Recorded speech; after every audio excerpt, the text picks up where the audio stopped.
गमत कशी आहे आमच्या उरावर बाकी व्हायली. कुठेही नवस बोलणं, कुठेही कोण्या देवाला काहीतरी मागणं, हे मागामागीचे धंदे सोडून द्या. आपण ब्रह्मा आहोत, त्या भगवंताचे हंस आहोत. विसरू नका, जे जे पाहिजे ज्या ज्या वेळी ते ते देशी त्या त्या काळी. माझी सर्व पूर्वीची लढी न मागता देवा दत्ता, तुला माझी अवघी चिंता मध्ये. चिंता त्याची आहे, तुमची त्याला आहे. फक्त विश्वास ठेवून एकाग्र ठाई स्मरण ठेवा. अजिबात तुम्हाला काही कमी पडत नाही, पण विश्वासच नाही हो. आमदा महादेवाला गेलोच नाही. खांडीतला महादेव एक पर्सन आहे आमच्या इकडे, नारळ फोडून यावं लागते. काही गमत नाही हो. सणवाराला नका दिवा लावणं कमी केलं, म्हणूनच काहीतरी असं व्हायला. असा विश्वास. सोमवारी महादेवाला जाते, सणवारी मारुतीला जाते, रविवारी खंडोबाला जाते. ही भक्ती ज्ञानेश्वरीचा पुरावा होय.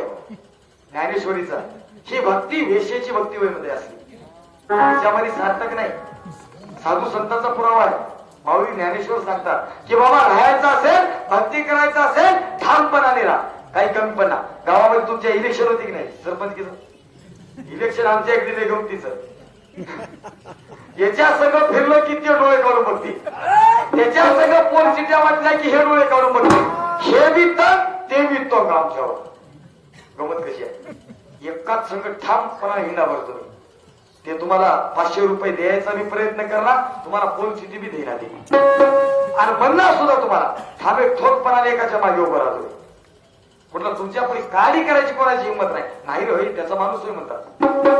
घेतात असे काय आपल्या एकच गोष्ट सुद्धा करणार. एक बाजू ठरवा तुम्ही, एका बाजूवर निश्चितपणाने चला, कधीच काही कमी पडणार नाही. आणि अशा समर्थाची चाकरी केल्याच्या नंतर तुमच्या चाकराची फिकीर समर्थ करणार आहे. त्याला दया तुमची आहे म्हणून महाराज म्हणतात माया थोडीशी तू गवळी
चांगल्या एखाद्या संतांच्या संगतीमध्ये गेलं की तळण वळण लोळीव पोळीव भरीव पदार्थ खायला भेटतात.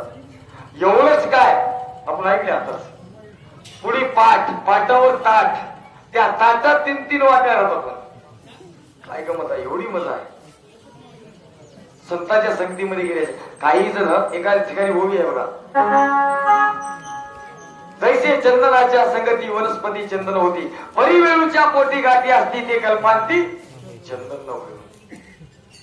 तसंच होईल संगतीमध्ये कोणी गेल्याने काही होईना, कोण गेल्यानं कोणामध्ये फरक पडतो याचा विचार वेगळा आहे.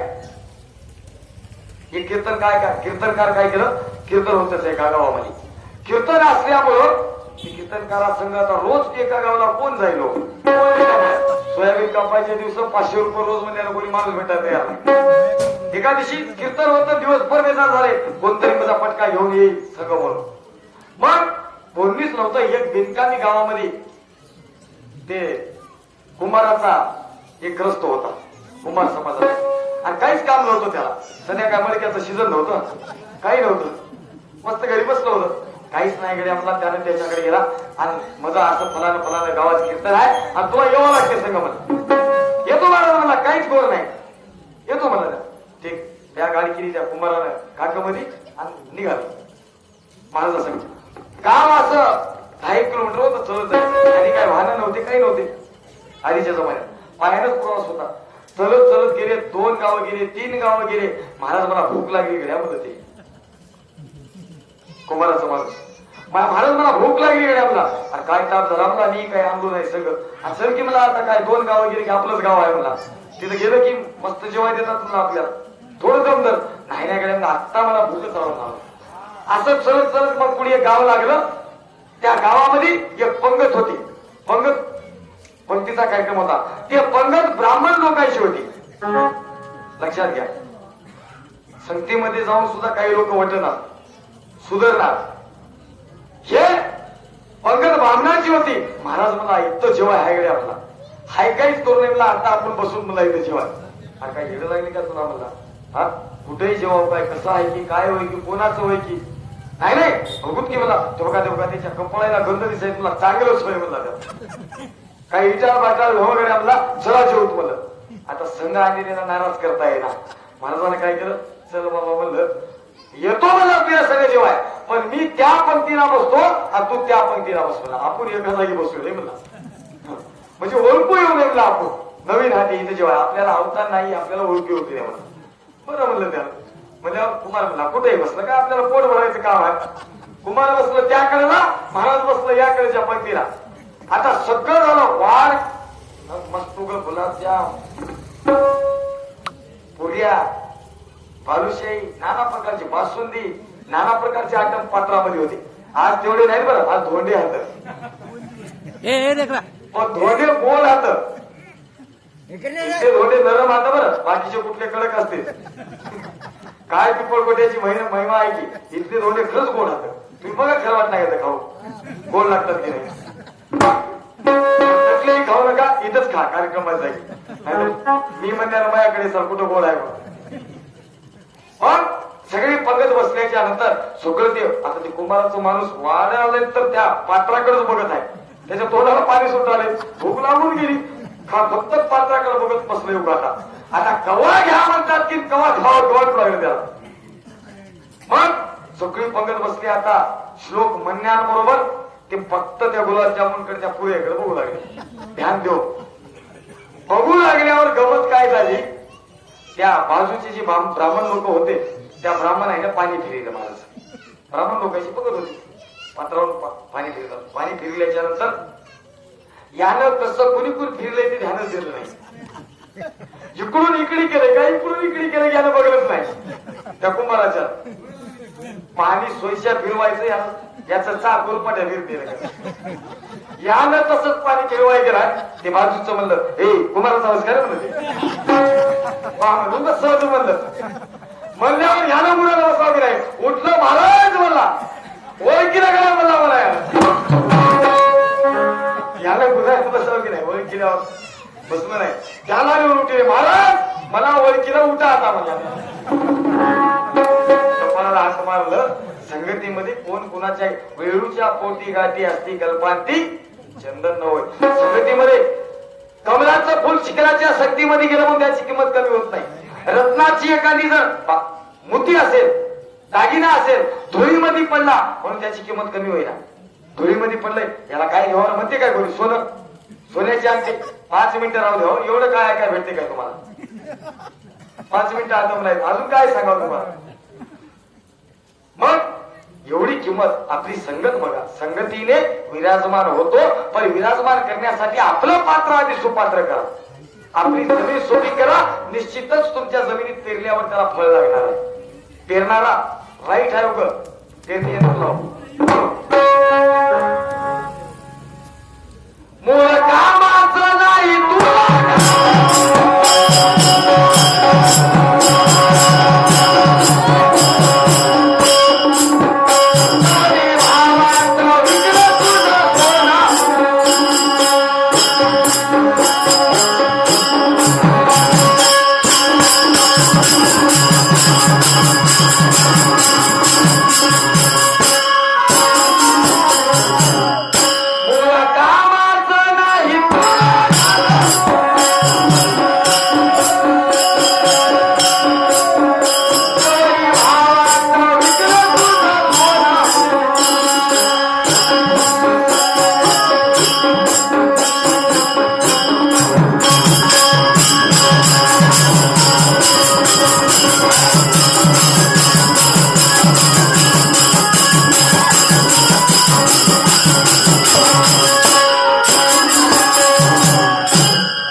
प्रत्येकाला वाटलं खरं भेटावं.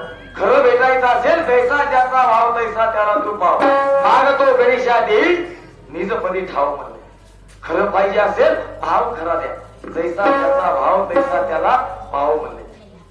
जैसा ज्याचा ज्याचा भाव तैसा तैसा तो देवादी देव म्हणले. जसा भाव असेल जसं तुमची खरेदी असेल जशी तुम्ही किंमत मोजत असाल तसा तुम्हाला माल मिळणार आहे. आपला भाव खरा पाहिजे. कोणी हसालय म्हणून कसं हसालय याचं काही सांगता येईल. सगळे हसाले त्याचा अर्थ आनंदानेच हसाले असं नाही. काही लोक मजबुरी सुद्धा हसतात. मजबुरी तर हसतातच. तुमच्या इकडे आहे की नाही की आमच्या इकडे नांदेडला काही लोक सकाळी 5:30ला व्यायाम करायला मिळाले तर आणि वावरामध्ये उगच हसाले तर उगच हसाले. का हसाल्या म्हणजे व्यायाम म्हणून व्यायाम. हसलो शरीराला चांगलं राहते. हसण्याचे काही प्रकार आहे. आता तुम्ही कसं हसाल तुम्हाला हसण्याचे गमत काय झाली. एका घरी एका नवरा बायकोचं सोबतच घेत नाही. एवढं भांडण झालं शाटकरमध्ये सांगतो. फटकुल्या ते नवरा काय केला बायको मला रोज घरी आले की दिवसभर काम करून किरकिर मला फाशीच घेतो मला आता जाऊन. हातामध्ये दावा घेतलं निघाल फाशी घ्यायला. फाशी घ्यायला जाता जाता त्याच्या शेजारचं घर जे होतं त्या घरामध्ये जे जोडपं होतं नवरा बायकोचं मोठमोठ्यानं हसू लागलं. माहीच म्हणला याच्या घराजवळ माझं घर आहे म्हणला. एवढं किरकिर मजा घरात आणि याच्या घरात एवढी खुशी कशाची असेल. मरता मरता एक बार विचारून घेवाकडे यायला मला. त्याला भाई बोलली त्या माणसाला इकडे येवर म्हणला. त्याला काय म्हणलं त्याला माहीच म्हणला रोज माझी बायको दिवसभर मी ढोलावणी काम करतो मला बरं बघला म्हणला. रोज माझ्या घरी भांडण म्हणला आणि तुझ्या घरी एवढं काय आहे म्हणला म्हणजे एवढा सुखी परिवार तुझा कसं काय. त्याने कपाळाला हात मारले. हो ना ते जे सुखी होता हसू लागले की नाही बायको सगळं ते काय म्हणलं तू लई बरा हस म्हणला. तुझी बायको तर किरकिरच करते शिवास तरी देते म्हणला. म्हणजे काय गपलं सांगा म्हणला. माझी बायको तू इथं बायको शिवा देते. माझी बायको मला जे हातात येईल ते फेकून मारते. हातात येईल ते फेकून मारते. लाटणं येऊ उलट न येऊ काही येऊ मला फेकून मारते मला. मग हसतोस का तू एवढं का हसता. हुकलं तर मी हसतो मला लागलं तर तिने हसते. तर तिनं फेकून मारलेलं हुकलं की मी हसतो मला म्हणजे जीत झाली आणि लागलं की तिने हसते मला. एवढंच होय मला लई बरं मला. हातात चला टाकलं आणि घरात बायको मध्ये जाऊन 8 वाजता करायचं मला. म्हणून कामाचं नाही